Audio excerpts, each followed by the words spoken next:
weird because like you were saying, like random gigs and stuff like that. Like I've gotten messages for gigs, and like to have to ask a question like, well, what is your seating like? Where am I set? Yes. You know, like Yes. it feels so weird to be so like.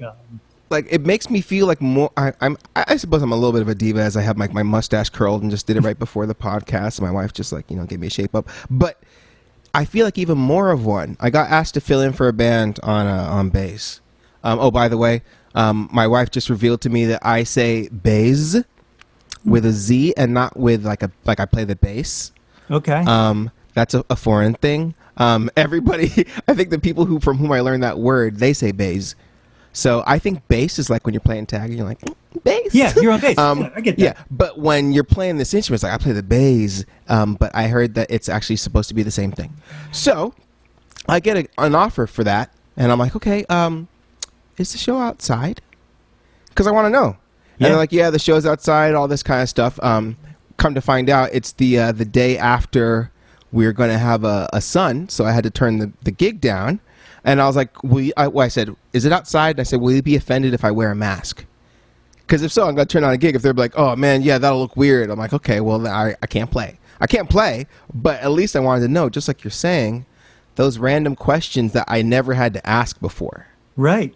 Yeah. It's a whole new weird world. Yeah. Everybody, you just jumped in the middle of our conversation. My guest today, Chiemena Ukazim. Did I do that right? I've been I've been practicing all day. It's the first time I ever actually looked at someone's Facebook pronunciation of how to use their name and put it to practice.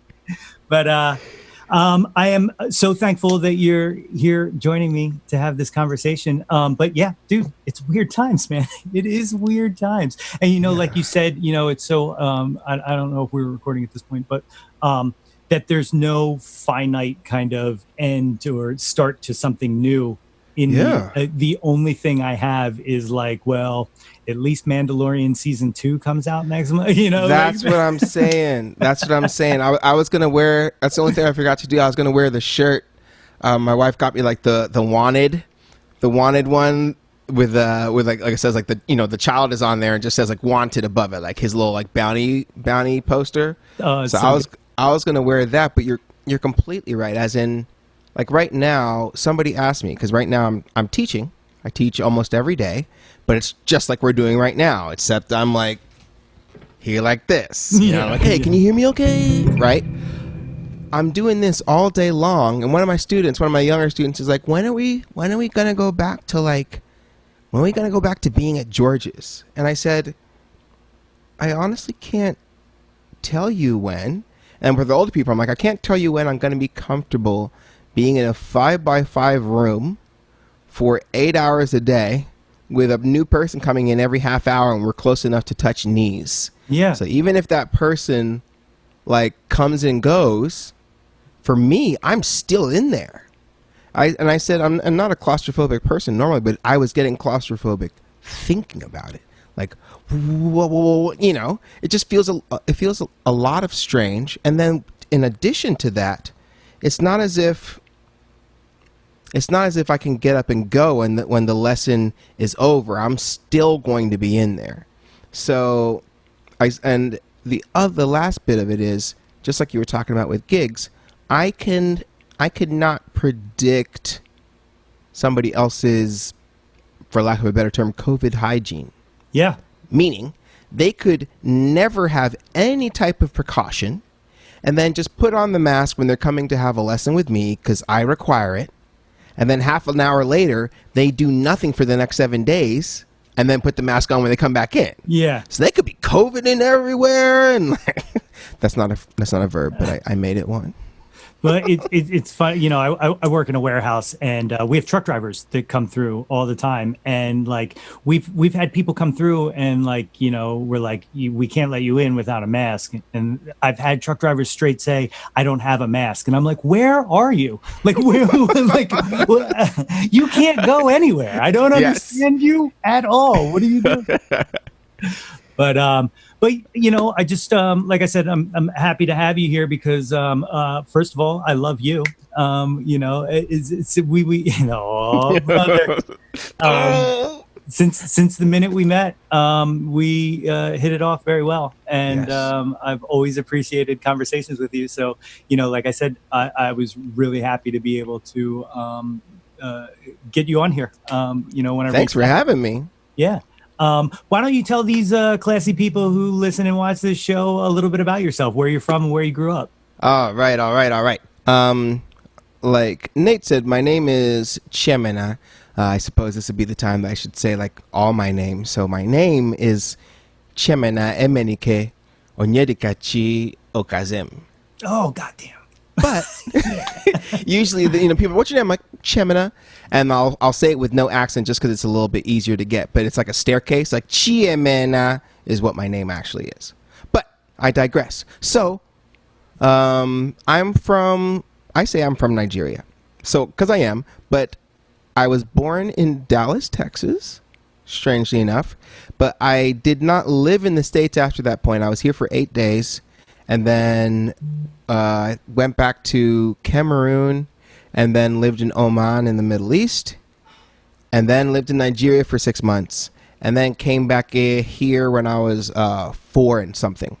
So essentially, I'm an immigrant because I don't remember the first 8 days that I was an American citizen. Sure. Yeah. But it counts. It counts. Right? It counts. Yeah. Thankfully. Yep. So I have dual citizenship here and Nigeria, and we came to Pennsylvania after living in Texas for 2 years. We came in '89. So I guess you could say like my home state now is Pennsylvania because I was only born in Texas and lived in Texas for a little bit. Yeah. Loads of family there, but I've been here, lived in Collegeville, then lived in Souderton, then lived in Quakertown, then Bethlehem, and now I live in North Wales. The greatest place in the world. I actually really like it here. It's great. It's fantastic. Yeah. One of my stretch goals for this podcast is to get John Oates on the show. Shoot. And he is from North Wales. And we got to have that happen. That's one of the main reasons I want him on, is because I just want to have a conversation with him about like the only Wawa, right? Yes. Know, like Yes. You should start having like people like on the sly start covering tunes of theirs. So like it starts to drum up a little bit of something. Mm-hmm. So funny story. I actually have worked on a cover of "Had I Known You Better Then" from Abandoned Luncheonette. Yeah, and the reason I have it on lock that I can just pull out at any point is just in case John Oates is home, because I believe his parents still live in North Wales, and he still comes to the area every once in a while. Just in case he stops in at Tex-Mex and I'm playing there, I want to bust it out. Also, I can't sing it. All I can sing are the harmonies. So he will have to do the song, and I will just play it and do the harmonies for him. Yes. Anyway, so that's my like little North Wales love. So Texas, you have family there. Is that how you were born there, or? My parents went and got my mom got her bachelor's and master's there. My dad got a master's and doctorate at Texas A&M. And then they went and started teaching at University of Houston. So my first sister was born in College Station, which is where A&M is. Then my next oldest, was born in Houston, where they were living there. I think to this date, Houston has the largest gathering of Nigerians in the United States. Really? So I'm not sure why Nigerians liked Houston, but my dad was one of the first. And then he brought my mom over 2 years later, and that was still in Virginia. But I think we just like knew people then, and the people that my mom first lived with in the United States when she lived in West Virginia, they had moved to Dallas, Texas by then. So when she came back to have me, she left my dad and my two sisters overseas, came by herself, had me. Then they did like my baby dedication, and then I left. So I think she came back because that was like a nice spot. So she came to the hospital, St. Paul's Hospital in Texas. So that became like a little bit of a home base. I don't have loads of family here in the States. I still only have like an uncle on each side and a couple cousins. But all of them are based in Texas, Houston in particular, except for one uncle that's in Florida. So yeah, mostly Texas is a place where I don't know why maybe it's because it's really humid in Houston or something, and the weather feels like it's pretty good, because my dad always finds everything to be super cold. He's like, Chiemena, it's always so cold. So they finally moved out west. They live in Arizona now, and he's very happy about it because he doesn't like the Pennsylvania cold. That's excellent. What I really think it is that he didn't know, but my sister the doctor said it's hereditary. I think he has Raynaud syndrome, as I do, which is where your extremities, like your hands and your feet, at the first sign of cold, they act like it's like 30 degrees lower than what it actually is. Okay. So your hands will start going numb really quickly. Your toes will go numb, and they start doing like the frostbite process. So in like 50-degree weather, high 40s, my hands will turn like pale yellow and all the blood leaves them. So I'm wearing gloves and all that stuff. I'm not cold, but my hands think it's freezing. How does that affect playing? Does it? Oh, it sucks, mate. Like when it makes those practices where people are like, it's going to be a little bit chilly, but like, we can get the practice in. It makes them almost impossible. At shows, if it's like the venue's a little cool and it's the winter time or anything like that, I'm like wearing gloves inside just to try to keep my hands at that level. And I thought it was just like a thing, but now, like right now, the air conditioning's on. I have a very pregnant wife and she's very, very warm. And if I'm teaching with the AC on, after about 2 lessons, the room starts getting cool enough, not for anybody else, but enough that my hands start to get like sludgy, like they start moving a little bit slower. I can still play the same speed, but I have to fight it way more. Yeah. And then my toes will go numb in the car with the AC on, just drive it in the summer. It's gotten worse as I've gotten older, so I've been trying to do like yoga to see if I can increase circulation, but it's my brain telling my hands that, save yourselves. That's circle really the wagons. You know what I mean? So it's freaking annoying, but I'm starting to get, I guess, like used to it. So I kind of plan for it. My wife got me these like heated socks.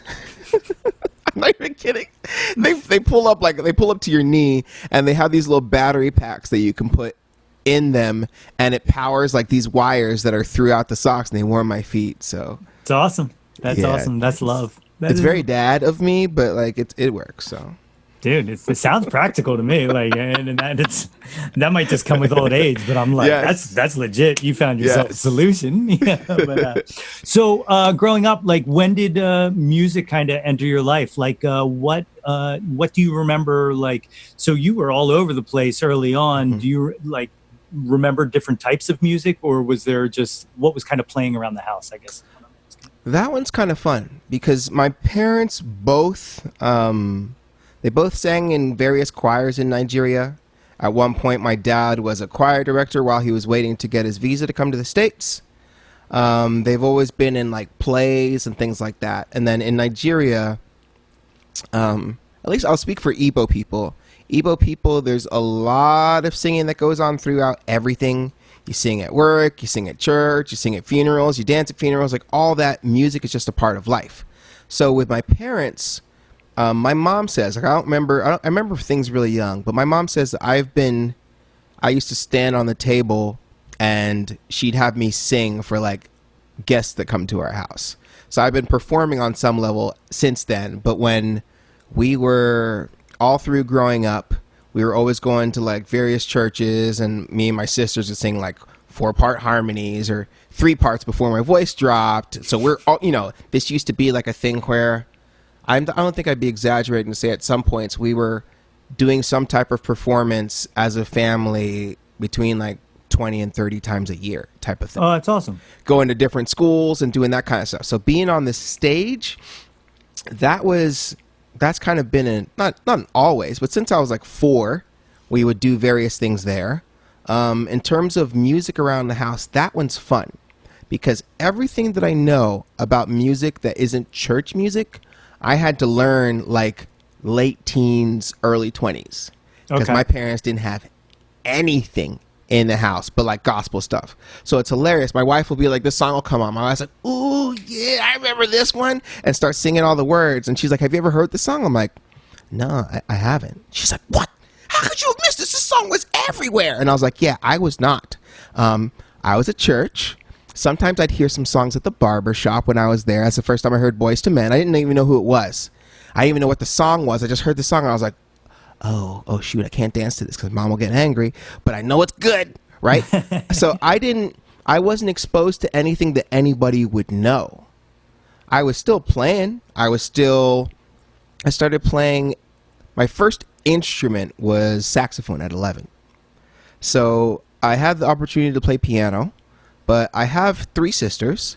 And I was the only boy, and for some reason I had it in my head that since my sisters were playing piano, I didn't want to play what they were playing. Not that I didn't like them, but be like, I'm a dude, I don't want to play something else. Yeah. So I had it in my head that I wanted to play saxophone. So I started playing saxophone for a couple years, and then unbeknownst to me, as a Nigerian parent will do, they will do something or put something in place and then tell you that it is done.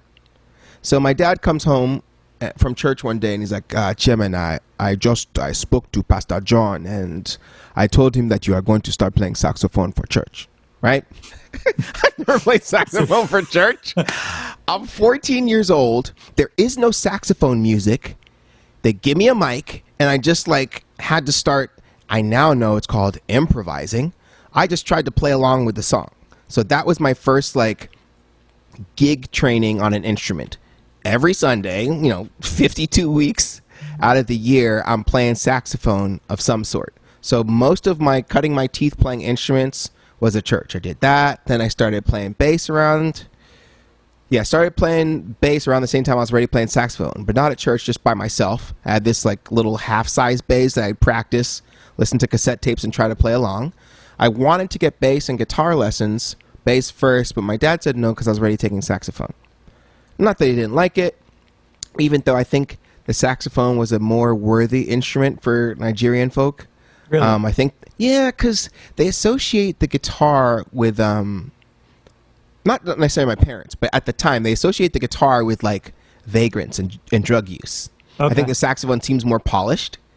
So my dad, when I was little, he'd just be like, those musicians, they just smoke dope.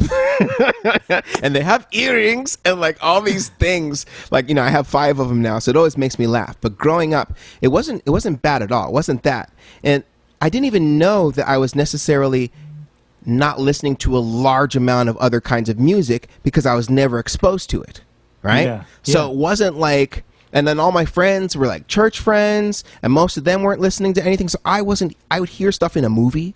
I'd hear stuff over the speaker system when you're in the store. But I was never so I'd hear a couple songs, but everything I learned, I had to go back and catalog it. So I know loads of classic rock now because I'm into guitar. I love hip hop, but there's loads of hip hop that I don't know because when I was trying to do the back catalog, I was devouring anything that I could play on guitar. Okay. I was devouring anything that I could play on bass or saxophone, and bass a little bit. Yeah, you can get some bass lines in hip hop, but most of the time they're the same bass line. And again, that's not bad. I love loops. I love all that, but I was trying to everything that I wanted to learn something that I couldn't do, something that I couldn't play. So I get obsessed with Women Band and learn everything that they had. So I had this whack idea that when you buy a CD, I couldn't get another CD till I learned how to play everything on the CD.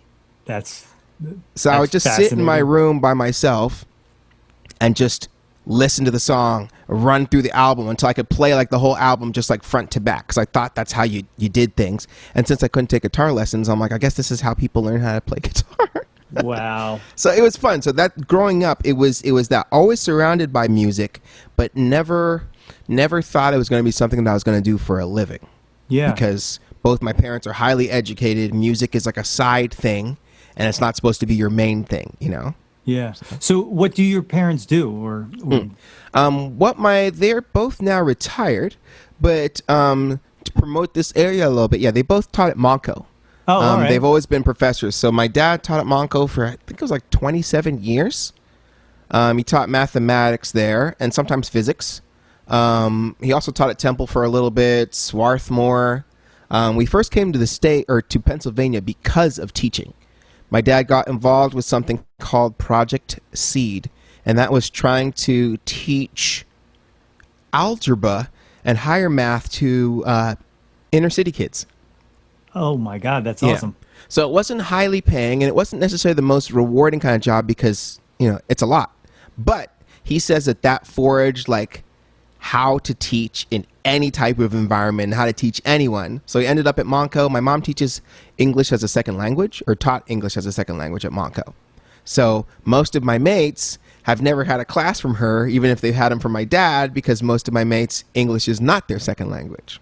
Yeah. So it kind of works out like that. I have a couple people where they're like, wait, I took from your mom. She helped me so much. Now I can write sentences and all that. And that makes me feel good because English is her second language and kind of mine. But my parents wanted us to learn Igbo. That's the language that my name is in. So they spoke both at the same time. So to me, I just remember learning them or knowing both of those things. And that's just kind of how it was at home. So even now, if they call me, it is only when my wife is around that I'll realize that they're not speaking English because you just see it as the same type of deal. Yeah. So here's a really stupid question that I like to ask when I know people were raised with different languages. When you dream, what dominantly do you dream? What language do you dominantly dream in? Well, this is fun. English as a like, if I had to put it into one word. However, the thing that I will say is with my Igbo, it's at the point right now where I could translate for anybody into English, straightforward, nonstop. But my Igbo speaking is really rusty because I have no one with whom to practice. Gotcha. What's weird about my dreams is I'm a person that I'm a sleep talker a lot of the time, but also kind of like wakeful dreaming. Yeah. And when I first wake up, when you're still in that haze, my Igbo is on point.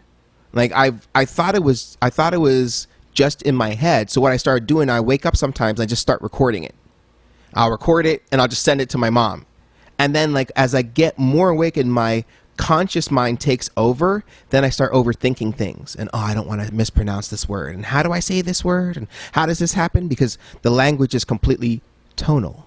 That's it's like really it's nice. Like singing, you know what I mean? Yeah. So if you botch a word or if you say something with the wrong accent, you could actually be saying a different word than intended. Okay.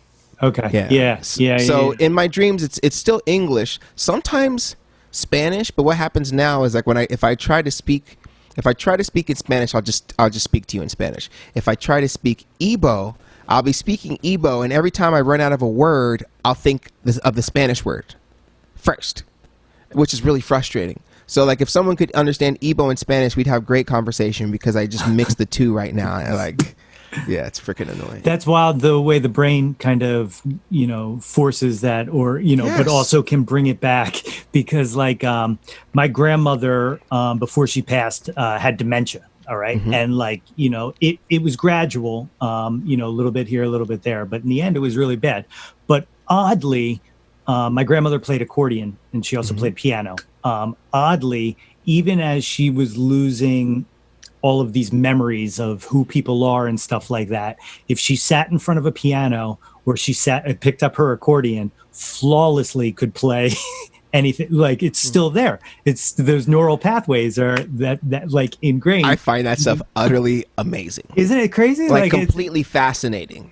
Like your brain isn't working right except for this one small little thing. It's like, oh no, I got this. Don't worry, we're good. Yeah. And in some ways, and I tell this to people when I'm teaching, and they go like, and they look at me in shock, like I'm trying to say something rude, and I'm not. And people ask me, like, I'll play something, or they'll play something for me, and I'll just recite it back. And they're like, have you heard that song before? I'm like, no, I haven't. They're like, well, how did you know what to do? How did you play that? And all this stuff. And I say, I know this thing better than I know anybody else on earth, better than I know my wife. I spend more time with this than I spend with my family. And they're like, oh, you don't say things like that. I'm like, well, I mean, even straight up, most people spend more time at work than they spend at home. That's right. So since this happens to be my work, then if I'm playing guitar for 8 hours a day, and then you come home and you see your family for 3 hours because people need to sleep, then the next day you do it again. So on average, you spend 40 hours with this instrument and 10 hours with your family per week. or 20 hours even, but still 40 versus 20, you know, one number keeps adding up. Before I was with my wife, before I had children, anything like that, it was with this, especially in my my semi-sheltered childhood, because a girl would call to talk to me on the phone about whatever, you know, about Jesus. And like 5 minutes later, my mom picks up the phone and goes, "Hello, young lady. Have you conducted your business with my son?" Right? So I have to get off the phone. Yeah. So, so if I'm not out like skating or doing something like this, I'm probably in practicing or reading a book. But those were the things that occupied my time. And then because I homeschooled all through high school, when my mates are going to school for 7-8 hours a day, I'm getting my schoolwork done in 3 or 4 at the most. And then at the time, like some of those years, I was playing like between 4 and 6 hours a day, every day. So I had so much time on my hands to get good at an instrument, or to just study it, or just to learn how to love it, right? Everybody's concept of good keeps evolving. Sure. So all I wanted to do was like play like MXPX and like have my guitar like somewhere around like my knees, because that's, and like stand cool, and sing like this in an atonal voice because it's so punk rock, right? That's all I wanted to do. So when that was achieved, then you start like trying to find out what else you can do to, you know, push the limits of your supposed awesomeness. Yeah. So, you know, as you're kind of, you know, taking the guitar and learning, you know, CDs worth of material and stuff like that, what was kind of your gateway? Like, what was there something that first like hit and you were like, oh, I need to learn everything about this? Yes. So I think it was, well, with saxophone, the stuff I was learning on saxophone was actually classical. So I was listening to a bunch of classical at the time, and then we would go to this, I don't even know if it's still there. There used to be, I know this isn't there, but back in the day, there used to be a Jamesway in Souderton. The Souderton exit off on 113. There was a Jamesway and an Ames across the street from each other or whatever. And then there was a store, Fret's Music was a store near there. I used to take saxophone there, but kind of down the street a little bit, there was a strip of stores that were all owned by, I think most of them were like Mennonite owned, even though I think there was a Rudy's Pizza in there too. And there was a place called Providence Bookstore, and they had like, well, I'm old, so they had tapes. They ended up having CDs, and it was the kind of thing where you remember you used to be able to go into a music store and like you could ask for like, oh, I want to listen to this one, and you go put it in and put your headphones on and just like, so I saw this picture of MXPX's. They had this character called like the Poconacha Punk or whatever, and I saw this picture and I knew right away, I'm like, my mom's not gonna like whatever this music is, and I wasn't doing it to spite her, but I needed to find out what that was. So I put this tape on. The tape was called, the album was called Poconacha, and it was like the fast, like super horrible sounding, like really, like the distortion didn't sound like distortion, it just sounded like they're playing through like a boss, like Metal Zone type of thing. But I needed to learn how to play whatever that tone was, and this is still on bass, and they just rocked so hard. So that MXPX album, I was just like, okay, I need that. That was the thing that I knew. I didn't even know like what MXPX looked like at the time. I didn't know it was called punk music. I just knew that there was something that caught me with that type of sound. So this was before like metal. This was before really, really getting into like listening to a lot of jazz. I just wanted to play like that. So punk rock, I can say, is the first thing that ever called me to, you know, probably put me in the position to end up playing music for a living. That's was amazing. Just listening to that. It was glorious. So I didn't know anything about NoFX or any of those guys. I didn't know that the guys I was listening to listened to NoFX, if that makes sense. Yeah. It's the kind of thing where people are like, oh, I hate the Beatles. And I, believe it or not, I'm not the biggest Beatles fan in general, but I know so much came out of the Beatles, and I listen to so many bands that I find out that the Beatles are their main influence.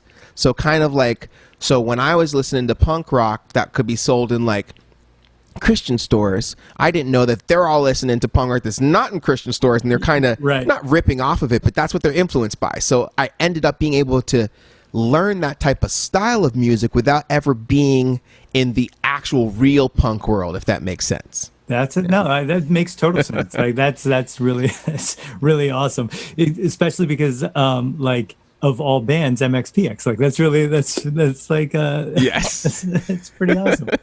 So around this time, are you playing with anybody else, or like are you trying to start a band or anything like that? Or yeah, the first band I was in, like MXPX, and playing on bass. And back then I had no intention of playing guitar. I was just playing bass. Guitar happened because I came upstairs at Fret's Music, waiting for my parents to pick me up from my saxophone lesson, and I heard somebody he was doing something like this. He was doing that. He was playing Summertime, and it caught me, and I was like, oh, what's that? So after that, I went and I asked my sisters if I could use their guitar, and I started trying to find out where that was. Didn't end up playing in a band until I was, well, besides like playing at church and playing bass or playing saxophone for that, I didn't end up playing in a band until I was 16. So that was my first ever like band situation. It was one of the guys in the band was a kid that I'd known since we were like 6. From a church that I went to, and then we met this other kid when we were preparing. We did this thing where it's like it's not like Big Brother Big Sister, but it's like one of those things where kind of like a monk, where like, okay, for this amount of time you're going to keep this kind of grade average, you're not going to watch these kind of movies, you're going to do this, you're going to do this, and the culmination is that you end up going to China for a month. So I did that when I was 16. We formed this band, so I'm playing guitar by then. One of my best mates, he ended up being my best man, is playing bass, and then we have a drummer. And he was super into Weezer, and I'd never heard of Weezer. So the only thing I knew about Weezing was like how asthmatic I was then and now. He's like, you ever heard of Weezer? You want to play some Weezer? I was like, I don't know what he's talking about. I heard the Blue album, and I was taken aback at how great it was. But it's still kind of like called to like my punk rock sensibilities, even though it's not punk rock, but that kind of feel. So That was the first time we were in a band. We named the band Love Lorn, with no idea that there was a much larger hardcore band named Love Lorn. Yeah. So when we found that out, we're like, oh crap. So we changed it to Love Lore. So that was the first time I'd ever been in a band, first time I'd ever had to try and like write a tune like very specifically, or like most of the lyrics. I had this thing where I was playing music enough that I had this like, I feel like I still do sometimes. I always feel like the level of the lyrics will not match the level of the musicianship.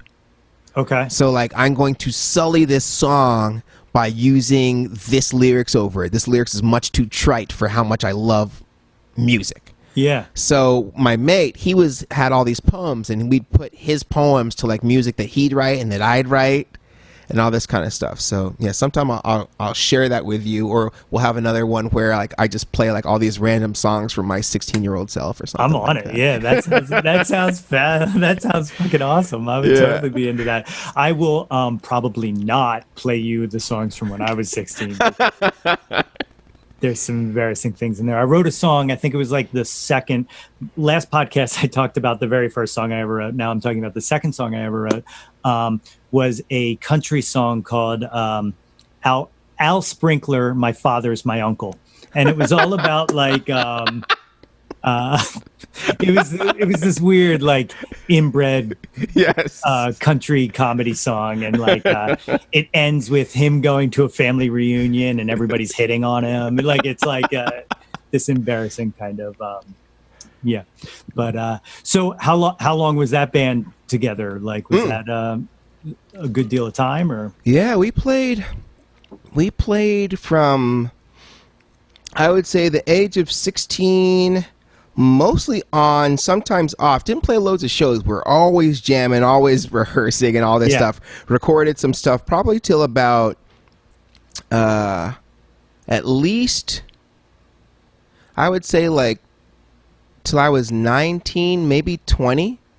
19 was like trying like another iteration of it. The guitarist from that band, he homeschooled as well, and he would have graduated with me. He would have graduated a year early. He still graduated, but he wasn't at the graduation because he went on tour with a band called Further Seems Forever.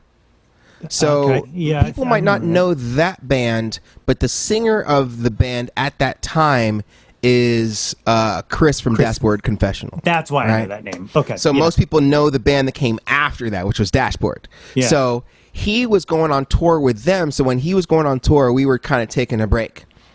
And then my drummer, I think my drummer got engaged maybe, and then we started playing a little bit less, and I'm doing stuff here and there, but yeah, it lasted until then. We played a couple shows, a couple nice ones. We got to record, so I got to find that album somewhere. It's embarrassing, but not because it sounds bad, because I love to sing, but I don't necessarily like to hear my voice back, if that makes sense. It makes sense. It absolutely makes sense. I have had people tell me songs I've recorded. They're like, oh, I could believe I could hear this on the radio. Like, it sounds that good. And all I hear is like, no, it can't, because I don't know how to record vocals or something. Like something's wrong, but my voice does not sound right. And and like I've heard live recordings of me, and I don't have the same problem. It's only when I'm just recording like in a studio or something. I don't know what it is, but the voice just does not. It doesn't compute. It's not what I'm used to hearing. And I know there's the whole, bass of your head gives your voice a different sound inside. But no, it just, I can't. I'm like, oh, is that what I sound like? Oh. And somebody's like, oh, I love that song. And I'm like, I used to walk out of the room when somebody's playing it back. I'm like, just tell me if the notes are on key. If that's good, all right, we're good. But people are like, oh, you want to listen to this? And I got to give it another shot, because I haven't recorded vocals as like the main singer in something in a long time. I've done background since, but never. I mean, that's soon to change. I'm forcing myself by buying all this gear that I'm gonna start recording. And Mark Niebauer from Good Morning Daydreamer, one of the bands I'm in, he says he's gonna teach me. So he's gonna give me recording lessons. You are like you have a long resume of bands, and it's one of the things that I absolutely adore, is just your commitment to just like, okay, I'm playing with these guys now. Like, but when did Movies with Heroes? When did that come about? Movies with Heroes happened in 2003. And that was when my friend Ian was still doing tours with Further Seems Forever. So Movies with Heroes had a small tour booked, and I think their guitarist quit like right before the tour, like maybe 3 weeks to a month before the tour was supposed to happen. So my friend Skip was playing for Further on all their tours, but wasn't per se like on the records, like in the band in that kind of way. Okay. So they knew him as a fill-in because they, and they called him and they're like, yo, can you play for this tour? And he's like, actually, I'm going to be out. I can't. But my friend Chem, he can do it. So I feel like the first time that I heard from them in 2003, I'm trying to remember how they got a hold of me, because I know this was like essentially before MySpace even.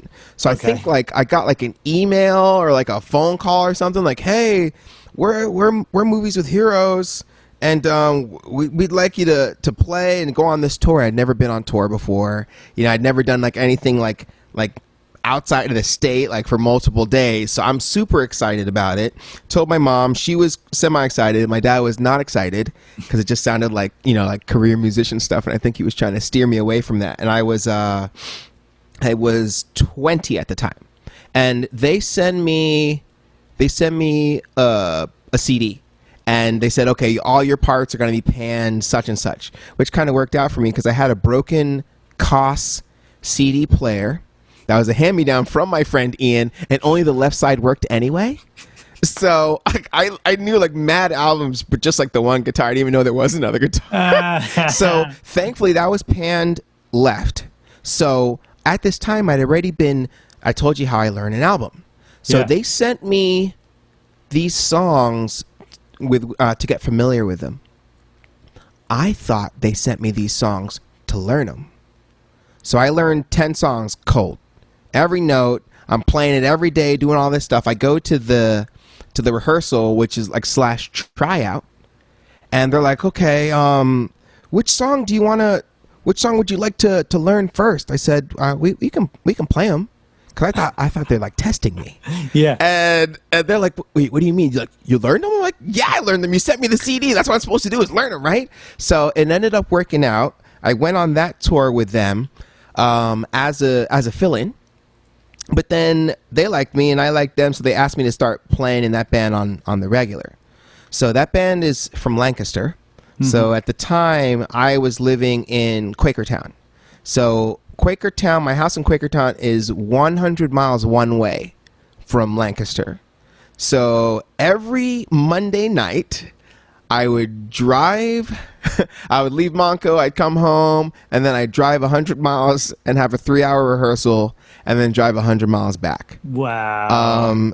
I didn't even think of it as a wow. Like, now that I'm older, now I'm like, oh, I guess that's kind of there. Like, well, I guess that is kind of wow, yay. But at the time, like, I'm living in Quakertown. My parents are teaching at Monco. I'm going to Monco, so it's a 40-minute drive, and we don't even blink at that. So an hour and a half to get to go play music? Sure. Nothing.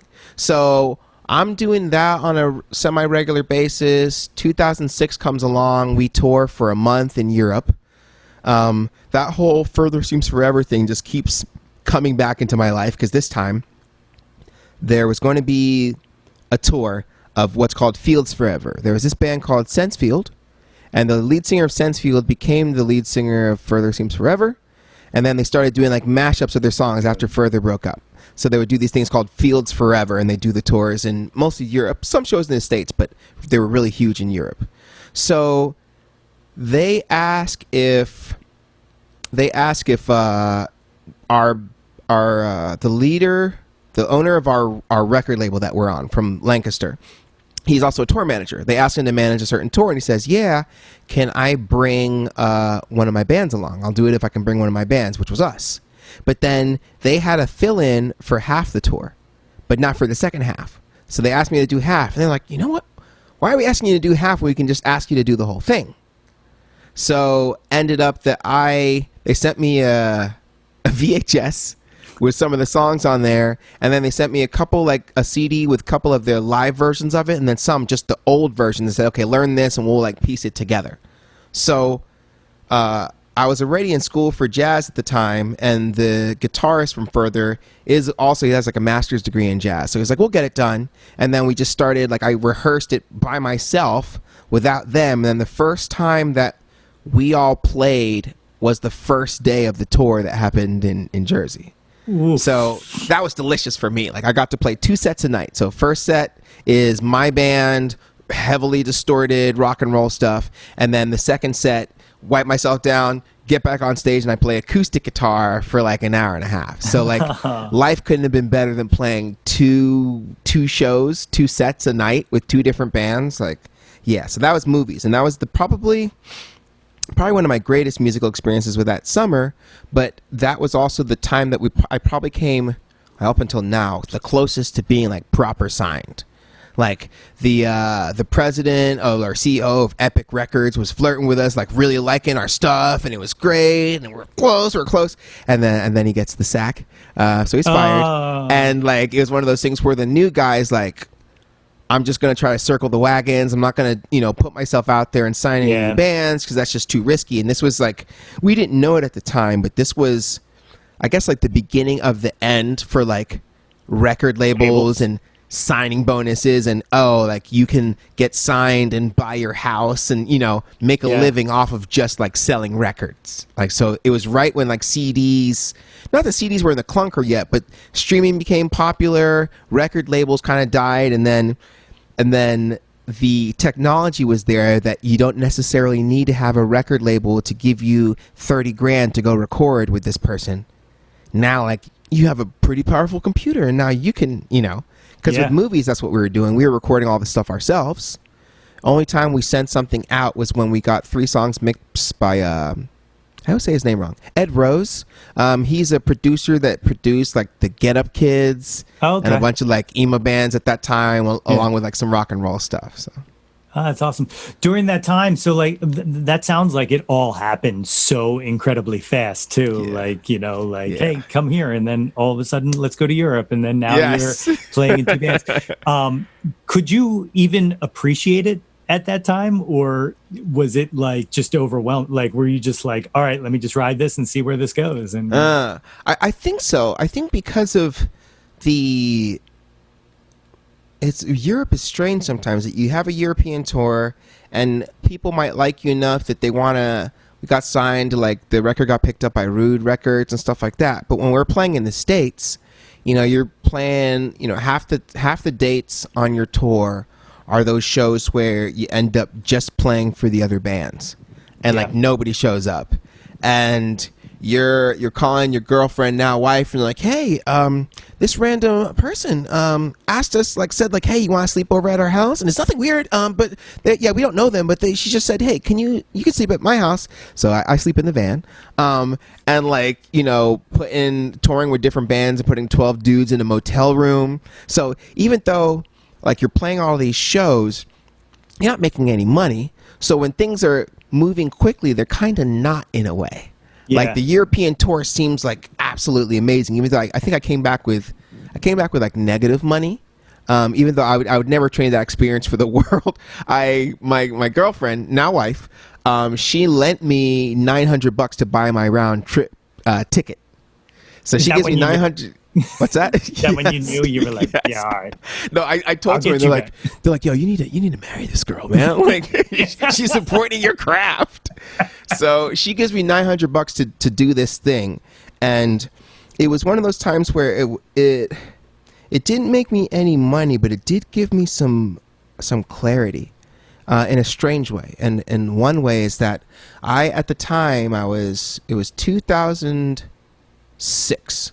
So I was 23, and I suffered from unbelievable amounts of heartburn at the time. Okay. So I'm at Temple. I'm taking 18 credits. I am in that band that's 100 miles away. I have a girlfriend that lives in Allentown at the time, and then in Bethlehem. So I would wake up, go to Temple for the day, come back, work at the YMCA in Lansdale from 3 to 6 in this after school program. Then I would drive to Allentown, hang out with her, drive back to Quakertown, and wake up the next morning and do the whole process again, right? So I'm being stretched crazy thin. I just thought I suffered from heartburn, like the kind that's like you're going to burn a hole in your esophagus type of thing. Yeah. I just thought that was regular. I went to Europe, no heartburn for 30 days. So just because like my stress was down. Yeah. And then I didn't mention this before, but my wife just did a funny move. I didn't mention this before, but my father, his degree, his doctorate is in geophysics. So geophysics is like plate tectonics and reading for earthquakes and all this stuff. But he and one of his friends happened to devise a new way of searching for oil. So when I lived in all those places overseas, I'd live in the Middle East, but my dad would be in Yemen, Egypt, Saudi, this place, kind of overseeing things. He's the nerd that goes into a room full of tycoons and says, according to my calculations, but he doesn't wear glasses, if you drill here, there's oil. So it was a lucrative job for my family at the time. So we were traveling all around. So I had never known what not travel was till we came to Pennsylvania and actually stayed put for a while. We did some trips to Nigeria, but that's all we could do. So for me to get to travel, which is like the best thing for my family, that's what we do, and then to play music, I was like, oh, okay, this is the thing. And by then, I already had planned on going to school for music. So I know I already was. I was already in the jazz program during that tour. But up until that point, on a couple tours, I was like, oh, I think I want to do this all the time. I think this is what I can see myself doing 50 years from now. So that's kind of when it was slowly dawning on me that that's what I wanted to do. I didn't know in what capacity I was going to be doing it, but I don't think it moved. Now when I look back on it, I'm like, oh my gosh, this, you see how close you were to something. But at the time, it didn't feel like it moved too fast because we felt like we earned this, blood, sweat, and tears, and all these tours, and our van breaking down in the middle of this, and all that kind of, all those real band stories. So we thought like it was our time to shine. And it kind of was. Yeah. Kind of. So I recently saw that post on Facebook. What brought the band to the end? Just life? Like, was it just? Yeah, I think like we set some ultimatums for ourselves. Like, okay, if we're putting our all into this, we want to see something happen by such and such date. And for me, it was that I was in jazz school. I was getting straight A's, but because of all the traveling I was doing and because of where my mind was divided, I wasn't doing badly in the music part of it.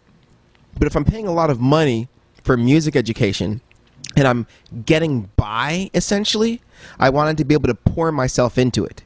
And if I wasn't pouring myself into it, I wanted a reason to justify it, or I wanted to be put in a position where I'd have to quit school.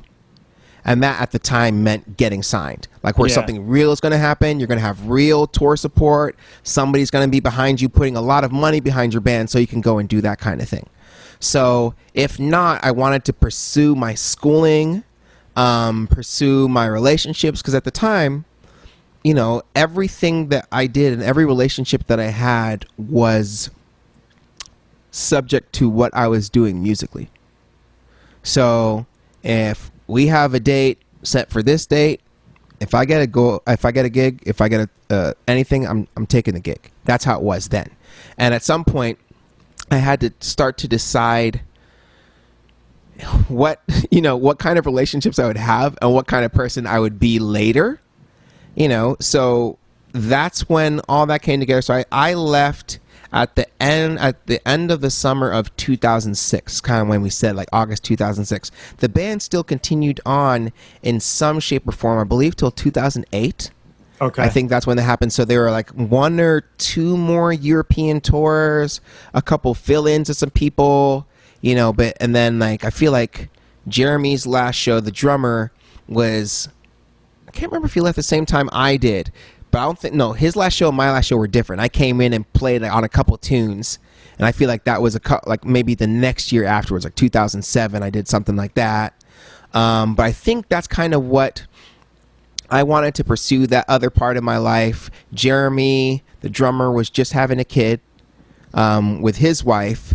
So, and then the other 2 guys, their lives, they were able to continue it for a little bit longer. So it wasn't necessarily like, oh, I need to go legit now. I just knew I was spending so much money at Temple. Well, it felt like so much money for me. Temple's a nice and expensive place. But I wanted to like really like put everything I could into that, because I had never played jazz before that point. I'd never played jazz on saxophone. So I'm in this program. All the kids that are around me, they all did jazz band through high school. That was my only regret. I didn't do jazz band. I didn't do marching band. So I had to I was at a deficit in terms of jazz, not in terms of performance. The stage, yeah, that's where I get to express myself. I don't mind performing. Every time I would get the juries at the end. Every semester you have to play in front of judges at the end, right? Yeah. And they'd always say, great solo, very musical, more vocabulary. So I could play a solo, I could put on a show, but I wasn't really playing it in the jazz form. I wasn't playing enough jazz vocabulary. So I started really wanting to work on that. Like, if I'm going to do this, I might as well. I never necessarily intended on being solely a jazz musician.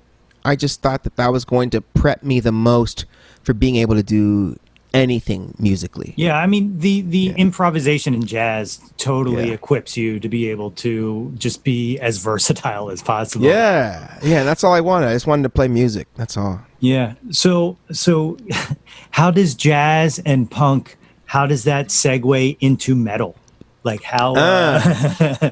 So metal had metal had been something that I heard, and I think I liked the over the topness of it. Meaning punk rock at its core is supposed to be like super raw, really unpolished, talk about what I'm feeling, right?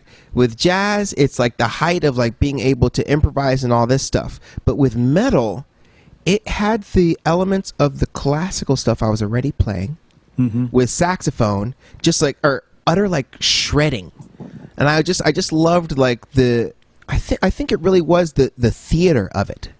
You know, so you grow your hair out, you got fans blowing on you, and, you know, being a brown person with curly hair, like, I was never going to get to do the long hair thing, but I imagined it, you know, like what I would do with flowing hair.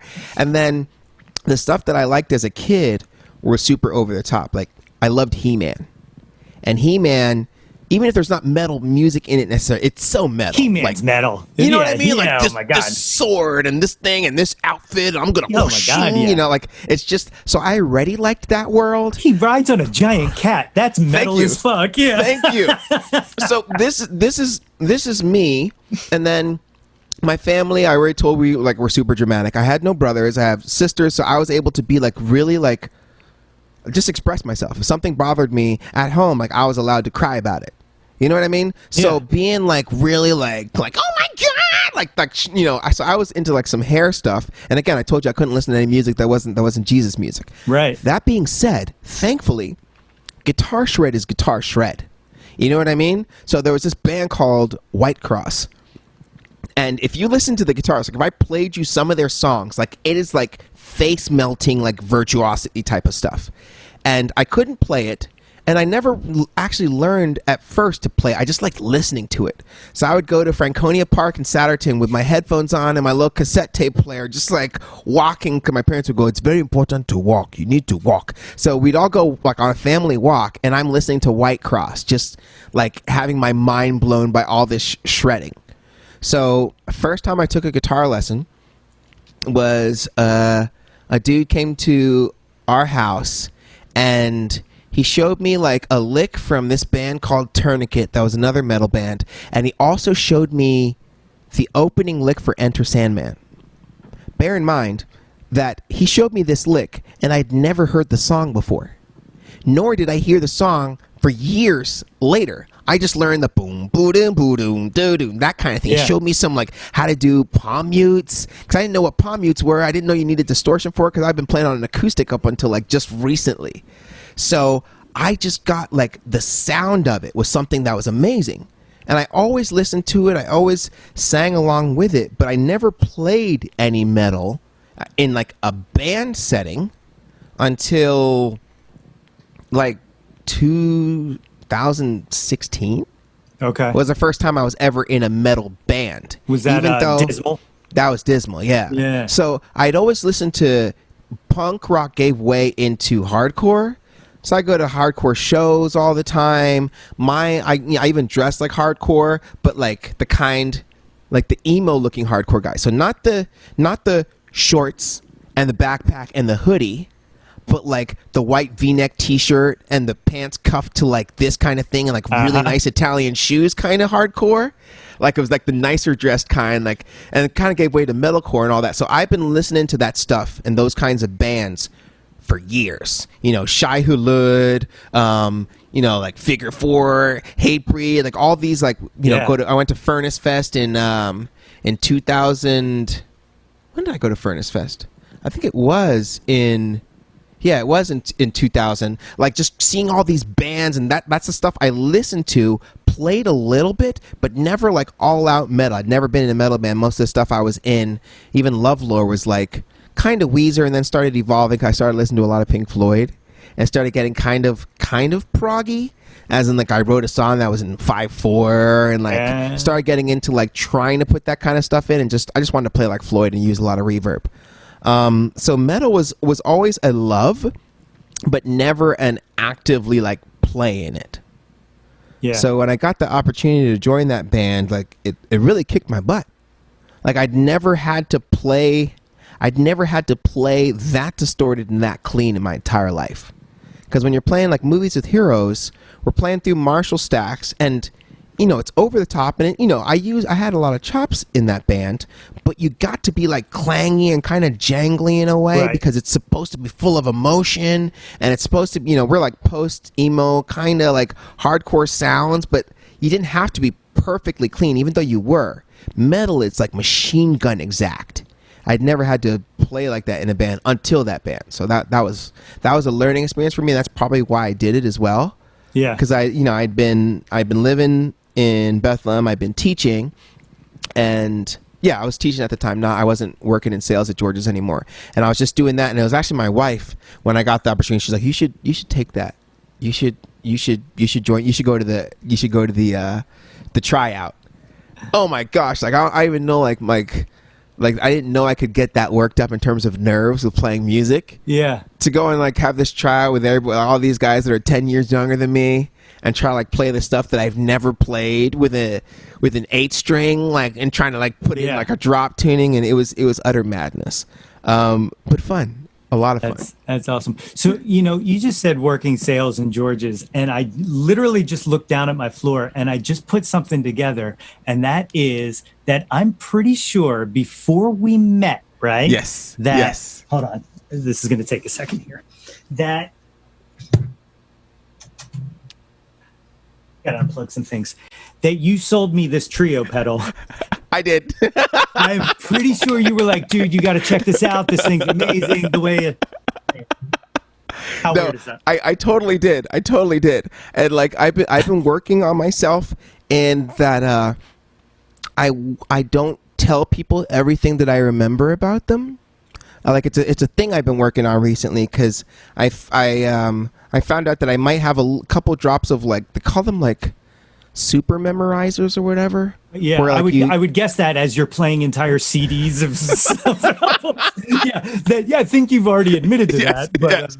So I made a kid cry once, and he wasn't a kid. We were in our 20s, and I saw him at a diner, and I walked up to him, and I said like, hey, and I said his name, and he's just looking at me blankly. So what I did to try to make him feel more comfortable was I began to recite more things about him, so he'd know that I was a true friend. And we used to take like standardized tests together. So I may or may not have told him his sister's name, and told him where he lived, and told him like his friends' names, and told him like what car he came in to my sister's birthday party that was at this park, and like everything about him. He starts crying. Oh my God. Like, and he's like, I don't know you, man. Like this. And I had never experienced that kind of thing before.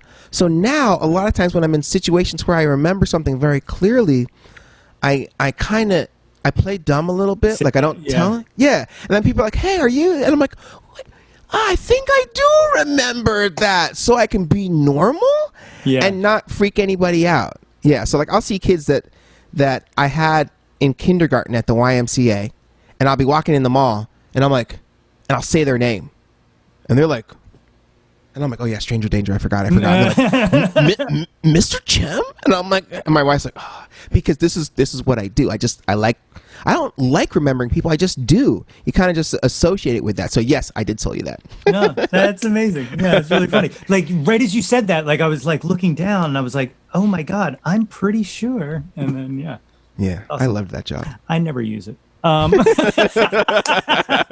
not true. Success. That's not true. I use it.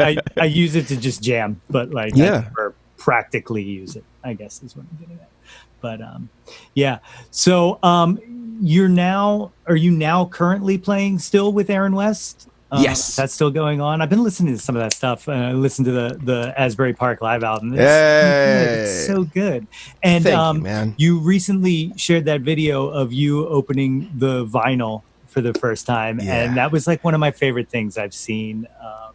But thank you, man. How did that come about? Like playing there. That one's a really random story. It came about by two things. The lead singer of that band, Dan Campbell, and I happened to be in a badminton class together at Monco that we were both taking. He was taking as an elective, and funnily enough, when you talk about like serendipitous events, I was taking it for the second time, not because I failed it, But the second time I was auditing it, I had so much fun in the class.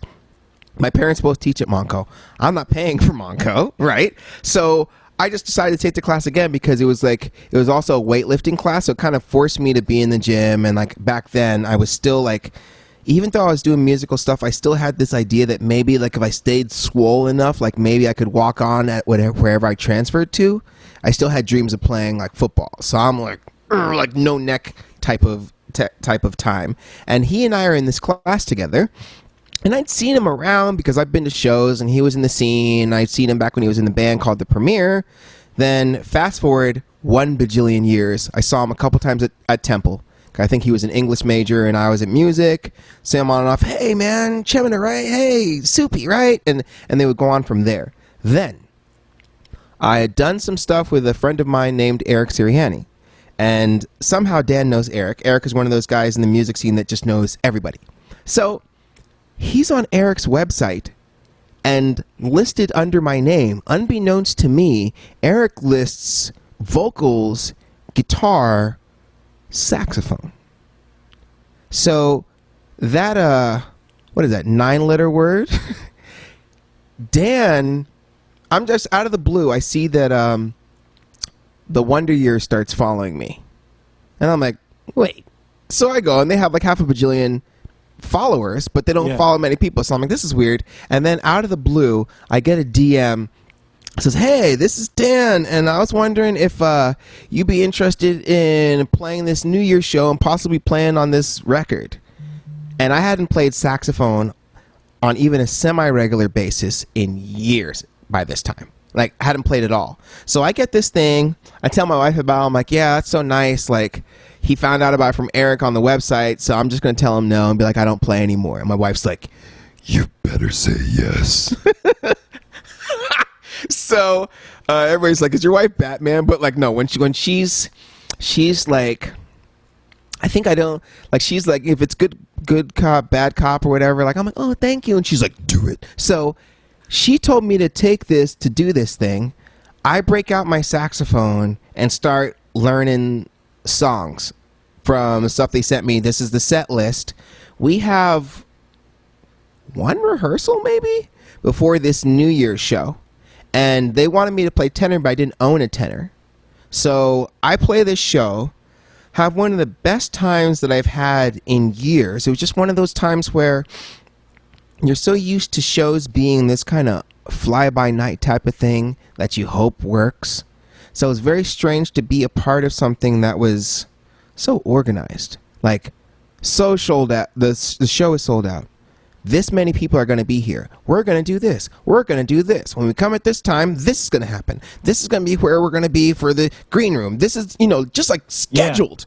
Yeah. And everything working. And on top of that, they're supposed to pay you money afterwards. Like, when you're a musician, you're used to giving people money so that you can play. Like, that's how much I want to play. Right? Yeah. So that happened. And then he's like, yeah, this is great. I'd love for you to get to play on the record. So on that day, January or December 31st, he hands me a tenor saxophone. Unfortunately, the guy who owns this tenor saxophone developed something with his lungs that he can't play saxophone anymore. So it's like a long-term borrowment. And I'm playing this horn that I'd never played before. I'd never played tenor a day in my life. He gives me the horn. First time I play it is January 2nd. January 14th, we're in the studio recording an album, and I'm supposed to play tenor on this thing, right? So when you talk about things moving quickly, like my wife's just like, yeah, that's about right, because this is the kind of stuff that happens to me for some reason. Yeah. So I get to play on this record and have this thing frozen in time. The record seems to be a hit on the scene, so we end up getting to play a couple shows. And then we are supposed to play these 2 shows in Asbury Park, and that's where this live thing came from. So I find it hilarious that full circle. I go and get a degree in guitar. I break myself to play this instrument. I still am, and the thing in which I'm in something that's not in quotes, the most successful thing I've ever been a part of is the instrument that I started learning because I didn't want to play piano like my sisters. And it's the instrument that my parents, that saxophone, Chiemena, you have a special anointing for the saxophone. Like, this is my parents' dream instrument. The thing that I didn't play for years is the thing that is actually like, I'm actually making some money off of it and being in something that's successful at all this guitar time. I'm not saying it's not successful, but it's just hilarious. But it's, yeah. I told my wife, like right before I played that show, I said, wouldn't that be funny if this thing actually worked and it's on the thing that I play the least? The least. Yeah. So I'm a saxophone and banjo player in this band. And, I got to learn banjo too. So he said, he asked me, there's banjo on the record. So he said, would you mind playing it live? Have you ever played banjo? I said, no. He said, would you play banjo? I said, I'm eating if you're treating. So if you provide the banjo, I'll play it. So I got to, like, you know, another excuse to get to learn. Like, I don't know how to play the banjo necessarily. I could, gun to my head, I could play it. But I know how to play the songs on the record. So it's just fun. It's just strange and fun. See, it's funny because you say, you know, how do these things keep happening where, you know, it's just so quick and all. They keep happening because you can do it. There's no one else who can pull that off. That's you, you know, like, that's why it keeps happening, because you are very successful at, like, to me, it sounds like that's even when you shine, like when you are put on that spot and that, you know, you have to produce, you do it. You do the work, you know, and you've done the work to get there to do it. So. I think I might agree with you. I think that's why I'm forcing myself to do this stuff, because I seem to like to be, I don't like to be put under pressure, but when I do, that's when something happens. So that's why I'm like, I'm going to buy this mic. I'm going to do this. I'm going to spend money on it. So if I don't, now I feel bad, and then, like, it'll force me to do it. Or half the time, if I'm not wanting to, then my wife makes me do it. She's like, you should do this. This will be good for you. I think you should do it. I have a good feeling about this. So the thing that I've tried to do, the thing that I've tried to build my musical career around, especially as an older person, people always ask me, and my wife knows this, and anybody who knows me from before knows this too. People always ask, like, you know, what's the people that are single, like, what's the this when you get married, or what's the this, or what's that when you have kids, and all this stuff. And I tell them straight up, the thing that I had to get to come to terms with at first, with being in, like, a long-term relationship, ending up married and stuff like that, is if I do this thing, I may not become the greatest guitarist that ever lived, right? And they start laughing, but these are, like, seriously the thoughts that you have, or the thoughts you kind of need to have if you're going to excel.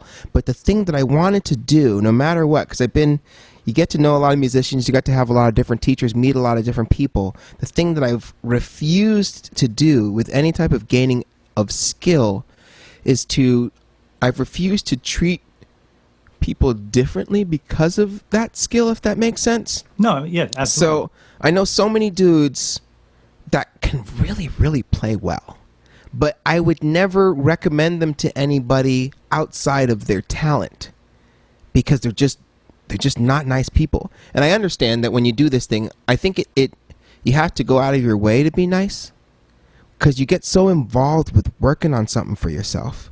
And most of the time you spend is for yourself and by yourself and working on this craft. And most of the time, you are correct, most people won't understand you.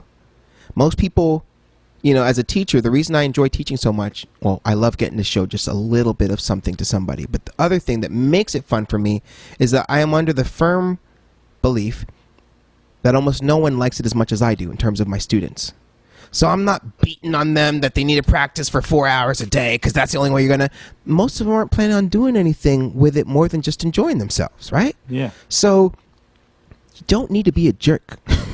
In fact, it actually helps out if you are nice, because then more grace is given to you. In that, when I joined the metal band, I could play guitar well, but I couldn't play metal as well as somebody else. But I think they liked me. And I happen to also play guitar, because you can kind of fit yourself to what works for them. When I played saxophone and tenor for 2 weeks before being on a record, I tried to play my best, but I kind of thought of, like, what not to play so I don't put myself in a position to mess it up. So if you listen to that record, the first record, even the live one, you're going to hear me playing a lot of stuff that if I were in a choir, I'd be playing the alto parts. They help keep it together, but they don't stand out. You keep it together because that's all I knew on the horn at that time. The only notes I could play that weren't going to squeak. The solo, that was an anomaly. I just he told me I needed to play a solo like Clarence. And I just started listening to Springsteen. No pressure. And I'm like, please. So I started trying to listen to kind of his style and just okay, I'm going to do this. So I didn't really get to put the solo together until we were supposed to record it. And they're like, go in there and do a take. And I'm like, come on, don't squeak. Come on, keep it together just for that moment. I need 20 seconds of this whole thing working for me. But you be nice. Just relate to people as a human being and appreciate them in that kind of way. And I feel like that has given me more opportunities than just being skillful at something. Because then maybe the next person will mention you and be like, yeah, he's actually fun to work with. You know what I mean? Yeah. Because I have a couple lists. I have the fun to work with people, and sometimes they don't have the same skill as another group of people. I have the amazing players that are also nice, and then there's the amazing players who you only ask if you're really, really desperate for somebody on a gig, and you're like, oh my gosh, I'm going to call this guy. Hey, friend, because you know they're not nice. You don't want them to meet your children, and so I just tried to that's what struck me about when I met you. I was like, this guy's good, and this guy is nice, but those two don't go together in our world. Yeah, they usually don't. So I met you, and I'm like, he loves music. I think he loves music as much as I love music. And I think we can talk about it and be brown and be nerds and not have any of it be like, oh, why do you like that? Right. And why do you like this thing? And why are you dressed like this? And what kind of band is that? And you play guitar? No, you play keyboards, don't you? You're a drummer, aren't you? You know what I mean? That's the whole premise of this whole thing that I've been doing is that I'm just tired of people. I'm honestly just tired of the idea of a guilty pleasure. I don't like it. I'm just say you like something. That's fine. Yes. It doesn't have to be great. You don't have to say it's the greatest thing ever or anything. Just I like that and just like it, man. Yes, it's only I feel like I've only gotten comfortable. I've always been some type of nerd, but I've been a nerd hiding in an athlete's body. So it let me get away with being nerdy and not necessarily having to show it. Yeah. But in my 30s, I feel like the thing I've learned is just owning it. Yeah. Yes, I like that show. Yeah, I watch anime. Yeah, I'm a grown up. But first of all, anime is not for kids anyways. And then if you go back long enough with cartoons, adults are watching the cartoons in the movie theaters, not the kids. Yeah. Oh right? my God, yeah. So but before I'd have to feel maybe I can't say that. I gotta kind of defend myself. And then being like a black dude, people have all these preconceived notions on what I am. And then sometimes it's easier, or it was easier, to just kind of be that a little bit. You know what I mean? Instead of just being fully me. So, my wife lets me be myself, and she let me know that I didn't have to be the thing she said that kind of influenced my musical career as well, and how I was trying to live my life. She said, you don't have to be perfect. And no one had ever... Maybe people had said that to me before, but it never hit like that. Yeah. And it broke me down. Crying, sobbing tears, because I realized that I was trying to live this thing. And not I was trying to live this straight-laced life, but everything I thought had to be done to the complete nth degree, and there was no room for any type of compromise in myself and all this stuff. And it caused me a lot of stress and a lot of strain. And coming full circle, now getting to enjoy it again. When I graduated from Temple, after I'd gone straight from movies with hero stuff into Temple, into finally getting that degree that quote unquote helped me leave that band. And when the end of that happened, I stopped playing. I put my guitar under my bed, and that was about it. So my wife's still trying to coax me into playing or doing something. I will play now and then, but it wasn't anything that I was doing on a regular basis. I graduated in 2009, didn't play for 6 months, then did something, but wasn't really playing in a band anymore. Wasn't doing anything, nothing, until actually, that's how I feel like I ended up meeting you again through that. I got that gig Prism. At Prism. Yeah. So I called up two of my schoolmates at Temple, and I was like, "Yo, you wanna play a gig on a regular basis on Thursdays?" So we just started playing this jazz gig, and anything else we wanted to do ended up like I'm in that band. I'd already played with them like once or twice. No, this was before. I ended up playing with them. Now we're in this band, Good Morning Daydreamer. And My Home is the Sea is that drummer from the Prism gig, and the bass player, the upright bass player in that band. In Good Morning Daydream actually doesn't play bass, even though he has a degree in bass. The drummer has a degree in drums, and I have a degree in guitar, but he plays like guitar and keyboards. So that band kind of came out of that relationship of seeing them week in, week out, and that was kind of my entrance back into playing music on a regular basis, was that gig. So it's awesome. Yeah. It all comes back. It really does. Well, at this time, I'm going to have to put you through the jauntlet. I've kind of switched things around. Very, very minor tweak. We're going to do the one-hit wonders first before we go into the top 10 countdown. Okay. But the one-hit wonders, which will be interesting, since you have such a wide, eclectic taste. Here we go. First one, Sammy Hagar or David Lee Roth? Oh, shoot. I'm going to say David Lee Roth. Yeah, good answer. Yeah. Good answer. Biggie or Tupac? Oh, man. Okay. I'm going to say Tupac. Okay. All right. That's 2 for Pac, 1 for Biggie so far now, episode 3. Nirvana or Pearl Jam?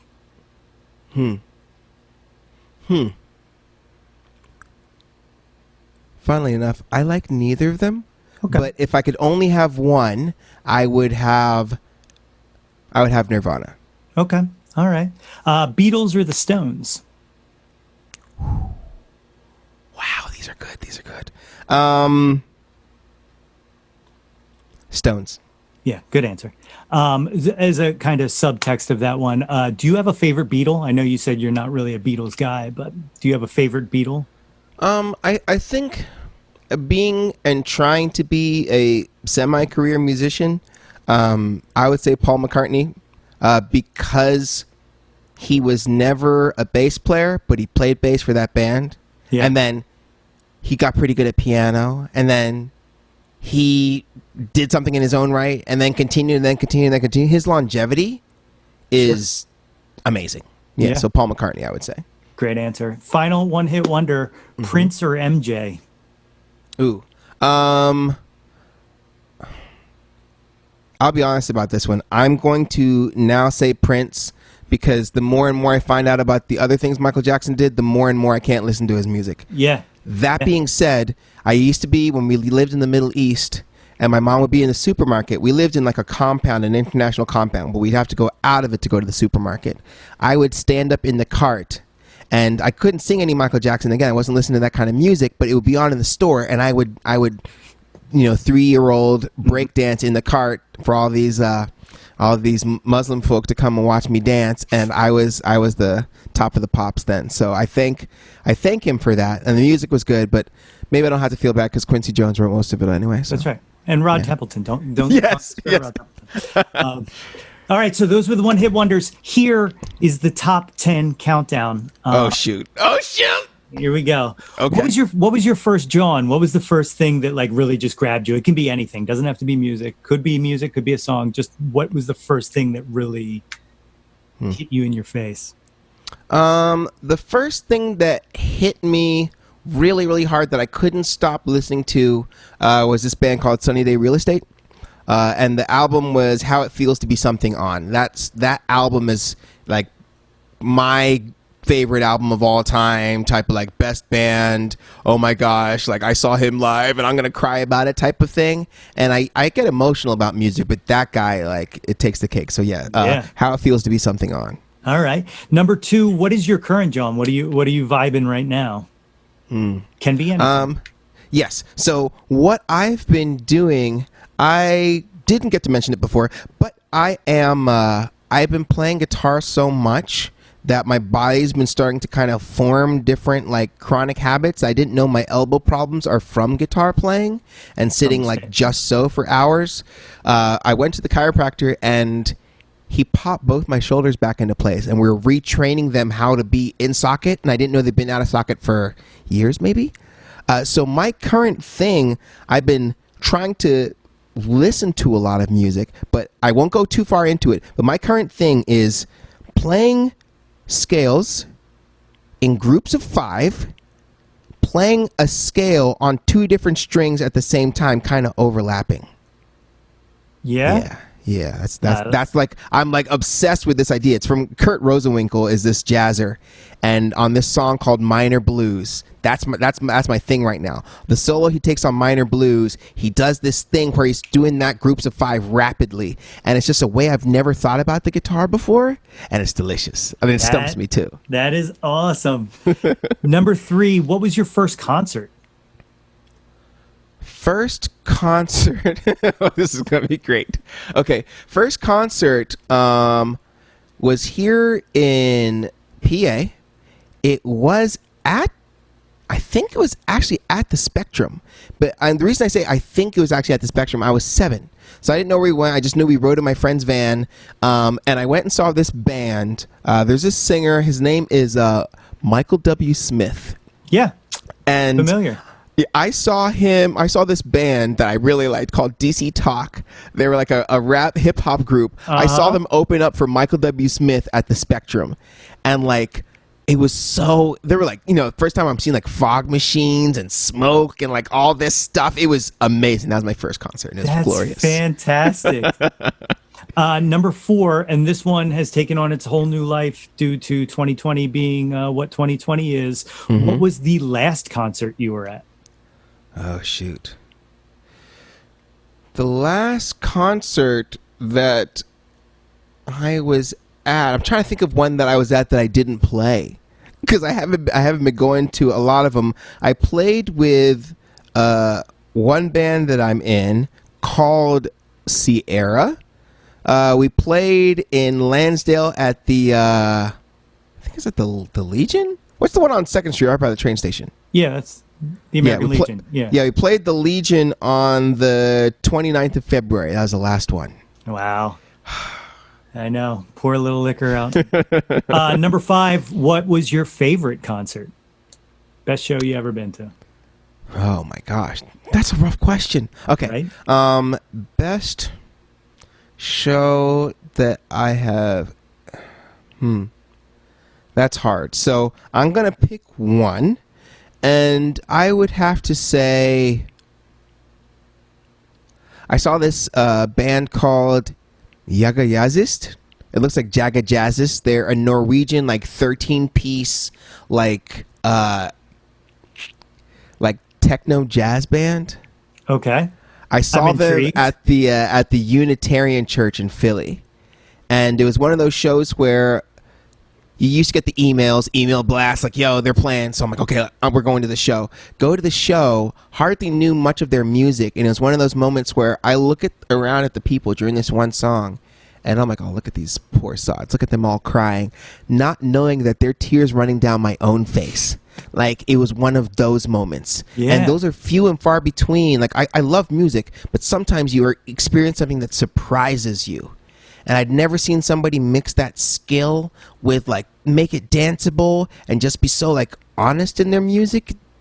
So, yeah, Jaga Jazzist at the Unitarian years ago. Awesome. I love it.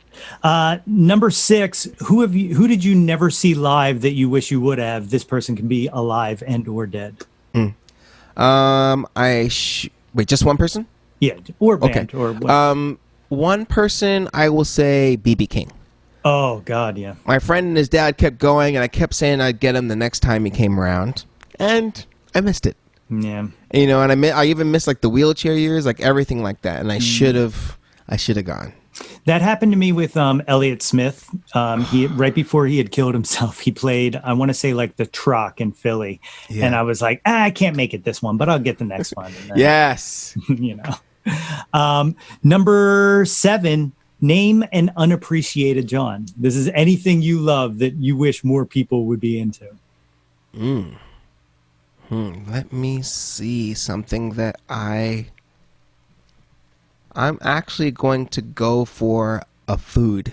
Okay, perfect. There's a food in Nigeria that people in the northern part of Nigeria are known for being able to cook it. It's called suya, so I apologize to any vegetarians and vegans. It's made with beef, and it's like if they'd find like how to like do like strips of steak like on like wooden skewers, like roasted over a fire, and the way they spice it, like I'm thinking about it and my mouth is watering right now. Like I wish that more people got to try this, and I wish that there were suya places in the United States because I've never seen it here, only in Nigeria. I think we just found your next entrepreneurship right there. Yes.